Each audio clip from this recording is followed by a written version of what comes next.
During last video, we have seen the molecular orbital theory for heteronuclear diatomic molecules like carbon monoxide and hydrogen chloride, nitric oxide, etc.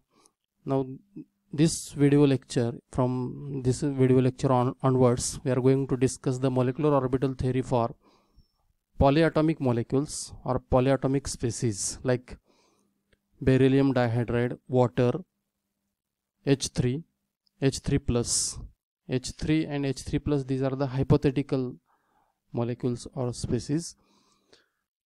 So in beryllium dihydride, there are 3 atoms. Similarly, in water also there are 3 atoms. So in all these 4 molecules or species, there are more than 2 atoms, and therefore these are the polyatomic molecules or species. Now, molecular orbital theory for polyatomic species can be explained on the basis of symmetry adopted linear combinations of atomic orbitals, that is SALCs, and the combinations that are possible by considering energy and symmetry of combining orbitals. It is called as SALCs or symmetry adopted linear combinations. At the time of application of MOT for homonuclear and heteronuclear diatomic molecules, we discussed that the combining atomic orbitals must contain comparable energy or nearly same energy. But here, at the time of application of MOT for polyatomic species, we are going to consider not only energy of combining atomic orbitals but also symmetry of the combining orbitals, and this is based on the symmetry, or this is the basic principle of symmetry adopted linear combinations of atomic orbitals. So according to SALC, combinations of atomic orbitals takes place on the basis of energy and symmetry. Now there are 4 steps involved in the molecular orbital theory for polyatomic species. Let us discuss one by one. The first step is identification of central atom and peripheral atoms in the molecule, especially polyatomic molecule. In a polyatomic molecule, out of various atoms, one atom is considered as a central atom, whereas rest all the atoms are the peripheral atoms. For example, in water, oxygen is the central atom and hydrogen atoms are the peripheral atoms. In beryllium dihydride, beryllium is considered as a central atom and remaining 2 hydrogen atoms, these are the peripheral atoms. In H3 hypothetical molecule, one of the hydrogen is considered as a central atom and rest of the hydrogen atoms are the peripheral atoms. So in this way, first step is to identify or label central atom and peripheral atoms.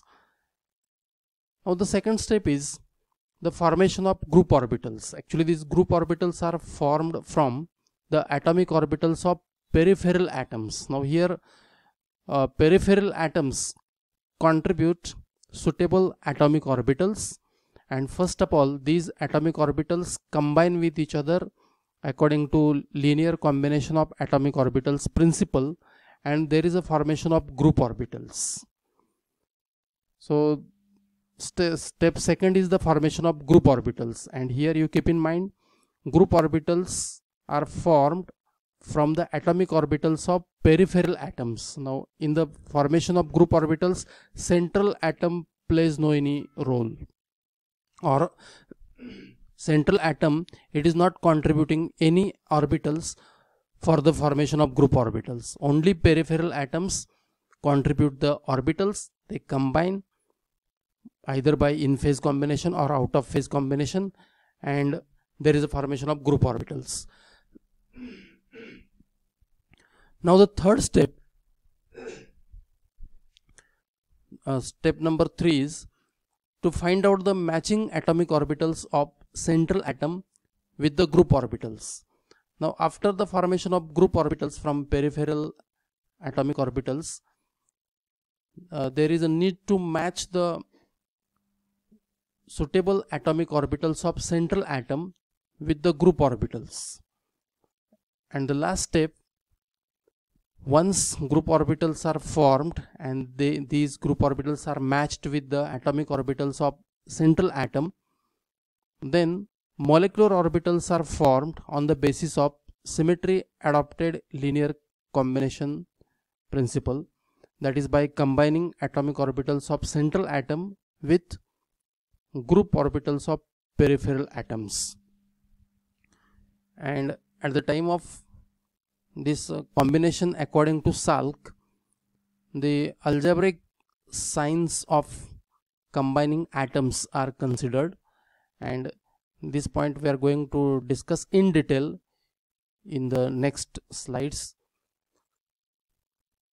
Then one of the important point about the molecular orbital theory applied to the polyatomic species is, this point is very important, that is labeling of orbitals, various orbitals in linear and non-linear molecules.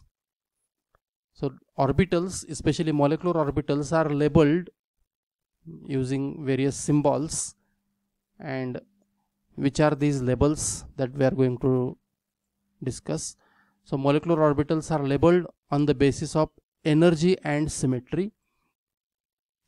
For example, sigma orbital may be labeled as a sigma, that is sigma orbital, and sigma orbital means the orbital does not change sign of wave function under rotation through any angle about the principal axis or internuclear axis. Meaning of sigma orbital is, or when this sigma orbital label is used, when any particular orbital is rotated about its internuclear axis or principal axis, and if the sign of any lobe does not change, then that orbital becomes sigma orbital. We'll take example. Suppose this is the internuclear axis denoted by dotted line, and consider this molecular orbital. Here both the lobes have same sine wave function, positive positive, and when this orbital, molecular orbital, is rotated along this internuclear axis or principal axis, passing through this internuclear axis through any angle, maybe 20, 30, 180 or 360, like that, then positive lobe will remain at the same place, both the lobes will remain at the same place.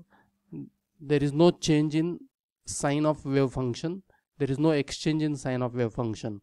So this orbital is labeled as a sigma orbital, because after rotation through internuclear axis, sign of wave function does not change. This is the sigma molecular orbital. Another example, again you consider the internuclear axis. Now consider this orbital and consider or imagine the axis passing through internuclear axis, say principal axis passing through internuclear axis. Along this internuclear axis, when molecule is rotated through certain angle, then negative lobe will remain at the same place and positive lobe will also remain to the original position. There is no change in position of positive lobe as well as negative lobe, and therefore this is also sigma orbital. Now what is pi orbital? When there is a change in sign under the rotation through angle about principal axis or internuclear axis, then it is labeled as a pi orbital. It means through internuclear axis, if you imagine the principal axis, and along that axis when this orbital is rotated, and if there is a change in sign, then the orbital is labeled as a pi orbital. Suppose this is the internuclear axis. Now consider this is the molecular orbital positive lobe oriented above the internuclear axis and negative lobe oriented below the internuclear axis. These are the sign of wave function. And imagine the axis, principal axis, passing through this internuclear axis, and along this axis, suppose this molecular orbital is rotated through 180 degree, then positive lobe will come down and negative lobe will come up. The signs will change. Originally the positive lobe is up. After 180 degree rotation, negative lobe comes up and positive lobe goes down. So there is a change in sign of lobe or change in sign of wave function, and therefore this is the pi orbital. It is labeled as pi. Now next symbol or next label used to represent orbital, that is small a or small b. So a and b orbitals, these are the non-degenerate orbitals present in non-linear molecules. Now non-degenerate orbital means what? Degeneracy, this word is related to the energy. When there is a single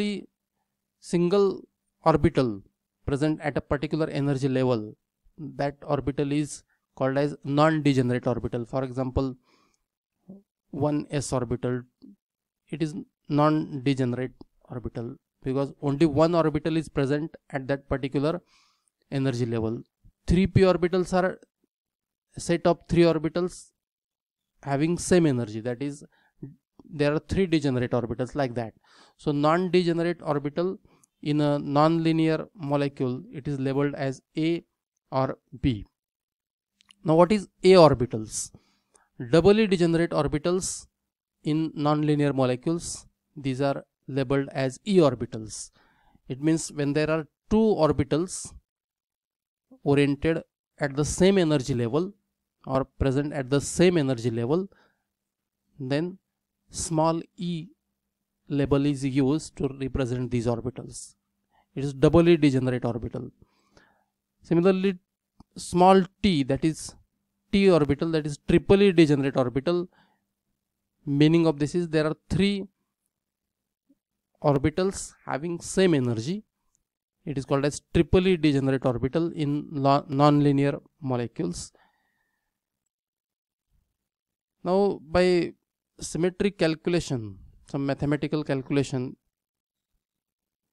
some relations are important for next discussion.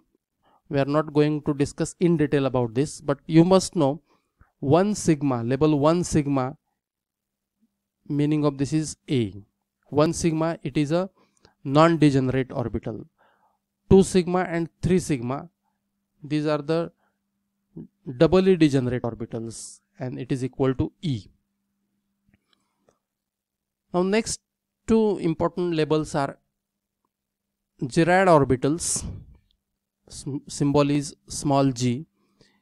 It has a center of inversion or inversion center.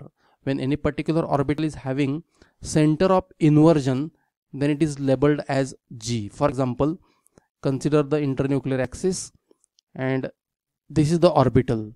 Now imagine the point at the center of this orbital.